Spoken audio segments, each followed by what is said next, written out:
আমি যদি গাছটা কেটে ফেলি তাহলে পাখির ঘোরটা ভেঙে যাবে।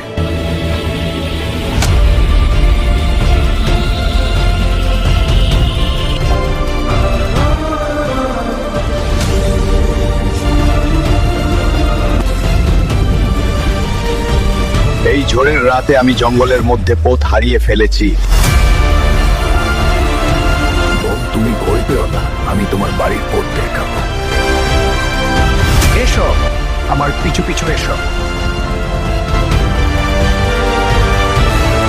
বন্ধু, তোমার এই উপকারের কথা আমি কোনোদিন ভুলবো না।